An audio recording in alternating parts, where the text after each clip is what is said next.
Okay, so I'm about to lay a ground on a painting, and I thought I would go ahead and film this in case anybody wants to know how to do it, particularly students at this point in time with COVID, working from home, or working from home if they have to. So first, I buy my panels from Blick. They're ampersand gesso boards. They usually come primed, ready to paint on. This one, I don't know if this shows up in the video. It had a few dings on it, so I just sanded it down and put 2 layers of gesso on top of it.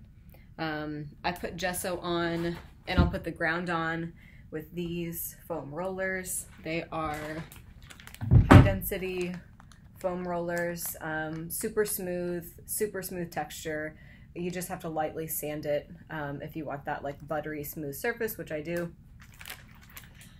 I also, with these panels, I also lightly sand down the edges and the corners, and that's just to make them a little bit less sharp. They're not sanded down so much that they're like rounded, but they're just a little bit softer. Paint adheres to them better. You have less chance of paint chipping that way. So I sanded everything down, and now it's ready to put the ground on. The ground, I do it with oil. I paint oil painting, so I'm going to lay down an oil ground.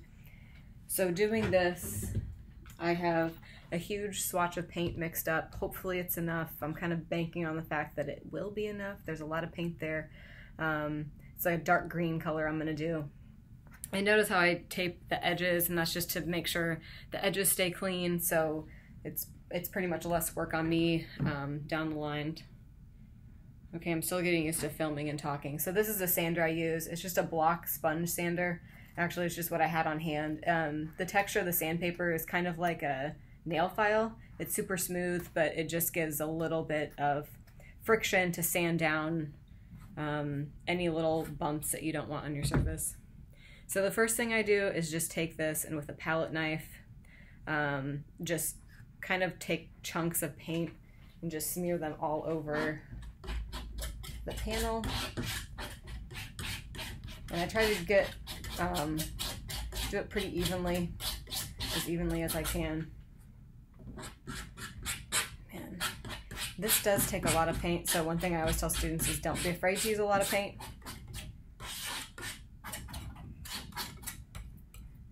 And this dark green is made from Gamblin paint. I strictly use Gamblin. It's one of the safest paints to use at home, I think. And I use Naphtha red, ultramarine blue, Hansa yellow, medium, and I also put some phthalo green just to make it a little bit more green.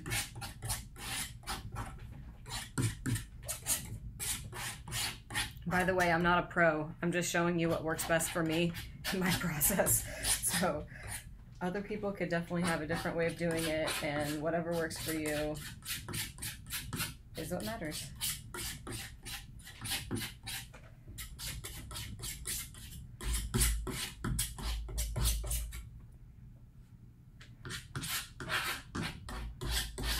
Realizing the table has some shake to it, so sorry the video is going to be kind of shaky. I don't know how to fix that.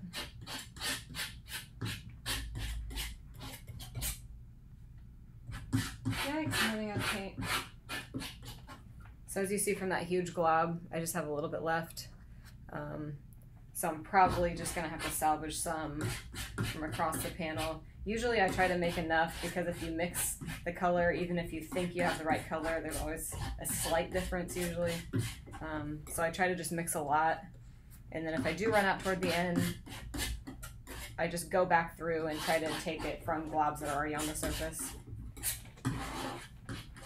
This is just an easy way to spread out the oil paint initially, and then I'll use a foam roller to go back into it. If I started with a foam roller, oil paint's thick, so it's kind of hard to push around on the surface. So by putting it on with a palette knife first, it just helps me spread it out a little bit easier initially. So you can see I'm trying to go back through and steal globs from other areas with the palette knife.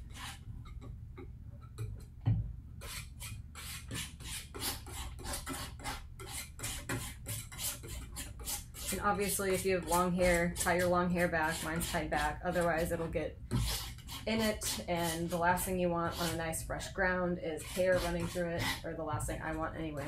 I'm pretty particular about my surfaces. I guess it depends on what you're painting.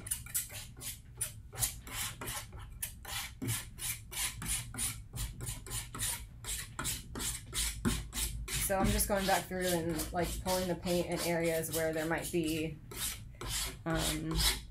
more white on the panel.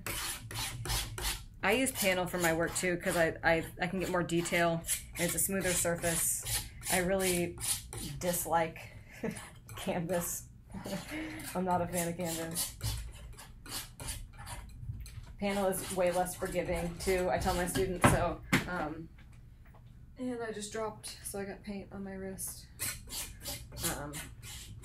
But panel, it shows every single brush stroke, every little detail. So it's way less forgiving than canvas is, but for that reason I like it way better. It pushes back at you too. It'd be much harder to do this on a canvas. I actually don't even know how this would work on a canvas, to be honest. I've never tried it. If you're using canvas, you might have some issues with the palette knife laying it down because it's not going to pull across the surfaces smoothly as it does with panel. So you can see I'm kind of just spreading around with the palette knife everywhere. I get a nice layer going. Trying to pull it to some of the edges. I can fix that with the roller though.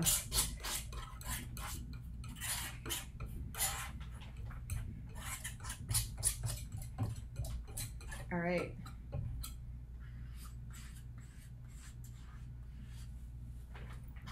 Once you have it on pretty consistently everywhere, you can come in with your foam roller. And I reuse these, so this is actually one that I use with gesso and I washed it out, and I'm going to be using it with oil. Obviously with acrylic paint you can wash it out, and with oil paint you cannot wash it out. So after you use the foam roller with oil paint, you'll just want to toss it. You can save it and it'll eventually dry, but the what do I want to say? The texture will be kind of ruined because the oil paint like sinks into it, and so it won't give you like the nice texture, the nice like rolling capacity to pick up paint and disperse paint as it does when it's new. So really with this, I'll try to hold on to the panel so the video doesn't shake as much.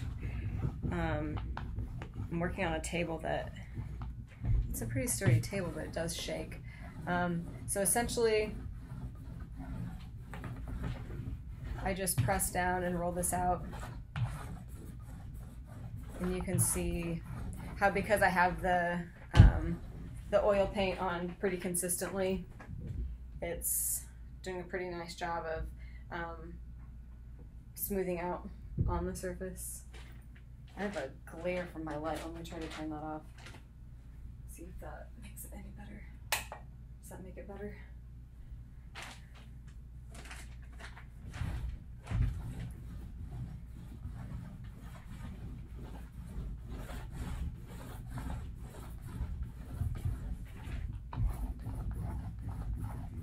And when I'm smoothing it out initially, I just go whatever direction. I go all different kinds of directions.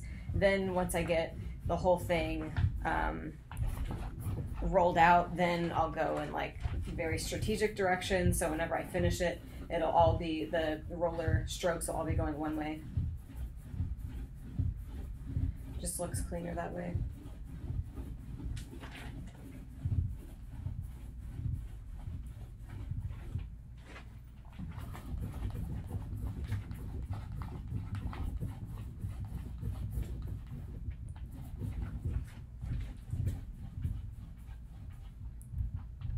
Making sure I go all the way to the edges. And this is where sanding your edges so it has just a softer edge on your panel really, really helps, because it helps the paint adhere to it.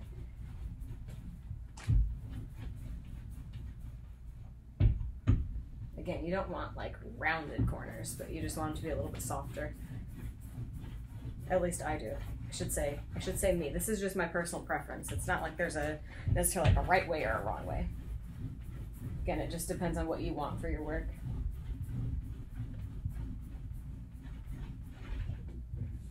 Hope did the video go away? I can't see it. Is it still recording? Yeah. Okay.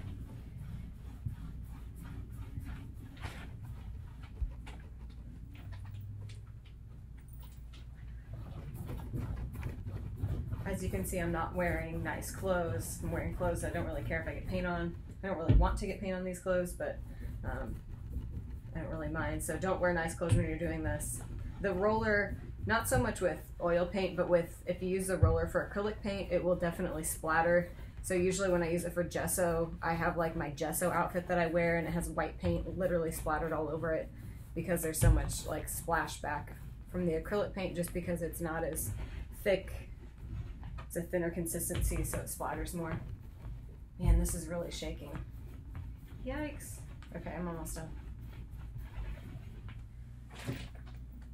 Just got a little corner over here to do that's kind of off screen.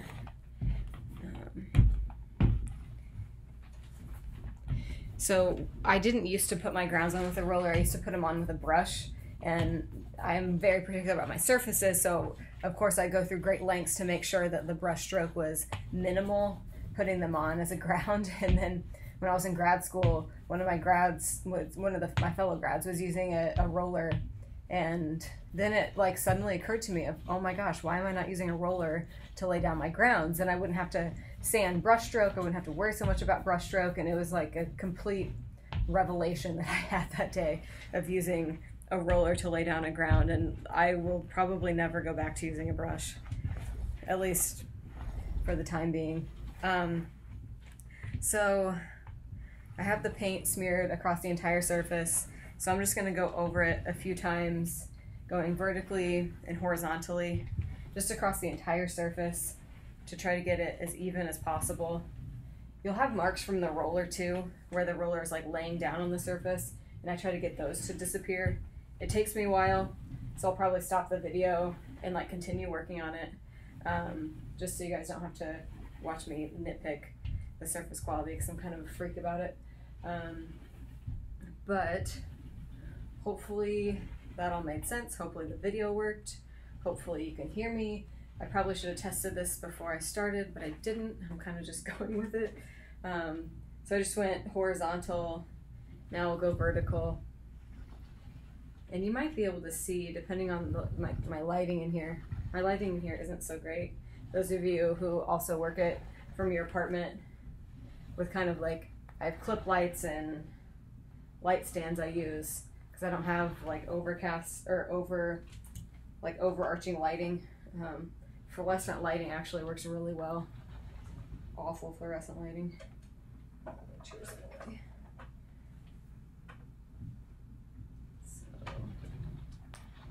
So yeah, I don't know if you can see those strokes. But yeah, it's starting to look pretty even. So again, I'll probably just go over it a few more times just to eliminate marks from the roller as much as I can. You'll still have streaks like where the line of the roller's been, but this is just a ground. So usually it doesn't make that much difference because you're covering over it anyway down the line with other paint and other things on the surface that will be your painting. So usually it's not a huge deal. Sometimes though, you're not covering over all of it. Sometimes a part of it might still show. So if there are lines whenever it dries, I try to orient the lines going vertically. So as the light hits the painting, the light is hitting the strokes and they're vertical, so they go with the light instead of against the light. Sometimes liquid, like a faux varnish, will also help. An actual varnish will help. Sometimes that's something you could do too. Okay, y'all.